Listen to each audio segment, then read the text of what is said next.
Alright, so I'm just gonna do a quick video here to show you what I did to troubleshoot my Takagi water heater.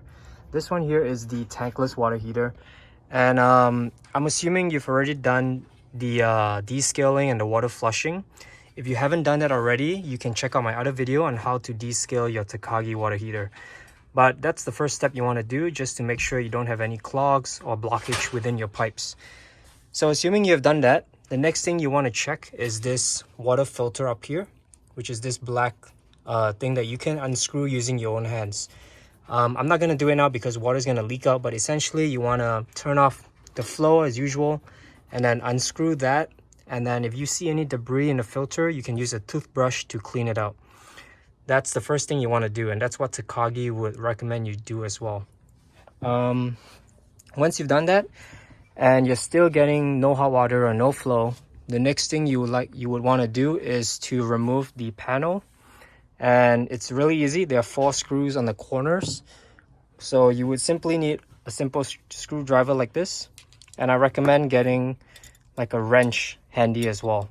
And if you can get also like a water pressure gauge. This will help you check water pressure. That's essentially all I use.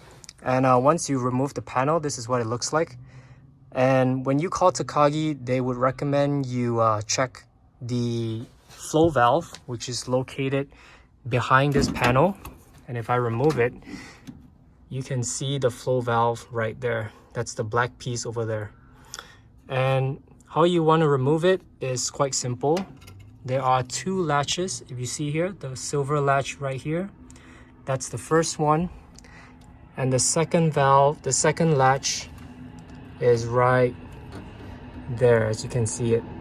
So there's 2 latches, and that's the first thing you want to remove. It's just a clip-on, clip-off. So once you've removed that, then you can simply lift this black flow valve up and away from those copper pipes. It doesn't screw on, it just clips on. So just lift it up and you'll be able to remove it. That's the first thing you want to check. And if that one is defective, Takagi should be able to either send you a new part if you're under warranty, or you can order a replacement part. Alright, so this is what the flow valve looks like. There's 2 inlets. There's the bottom inlet where the cold water goes up towards, and then it flows out here through the left side into the hot water. And this is one of the key components in the Takagi unit that they would recommend you replace if you're getting either no hot water flow or just no flow at all. And one way to check this is when you remove it is to blow on the bottom here, and you see a little impeller in there. And if you blow it, it spins, as you can see here. Then you know that it's working fine. That's one way to check it. And if you're getting no flow or no hot water, this is one of the components that I would recommend replacing first. And the other thing that I forgot to mention is before you even get started with taking any of these things apart is to close both in and outlet valve, the cold water and the hot water. Make sure those are closed. And you also want to drain all the liquid that's in the unit. So you want to open up these 2 overflow valves here to drain everything. Make sure that it's fully drained. Go shut off your main valve outside your house as well before you get started on this.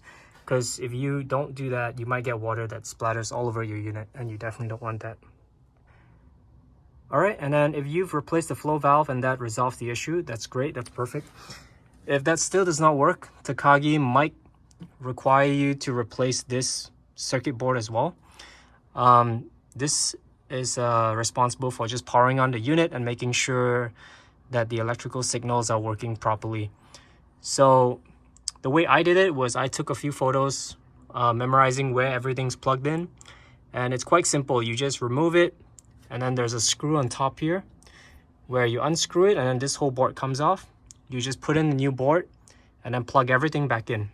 That is just that simple. Just make sure you take good photos, remembering where everything goes where. And once you replace that, if your unit doesn't power on, or if you're getting any error codes, this might be the part that you need to replace. And this is the other part that Takagi sent me to replace. This is to rule out any potential electrical failure or communication signal issue that your unit's having. Maybe there's flow but the unit's not turning on or anything like that, any error codes that you're getting. So it's really easy to replace as well. As I showed you, there's a screw at the top. Once you unscrew that, you can remove the entire board, and then the different parts to plug in the different cables. I would just take a photo to remember that. And yeah, that's it. Alright, so we completed replacing the circuit board, the flow valve, we did the flush as well, and it seems like it's finally working. So our problem was the in-use light wasn't coming on at all. And if you check the flow, we were getting zero flow, but right now it seems like we are getting some flow. So it seems like it's a blockage that the descaling and the flushing helped eventually.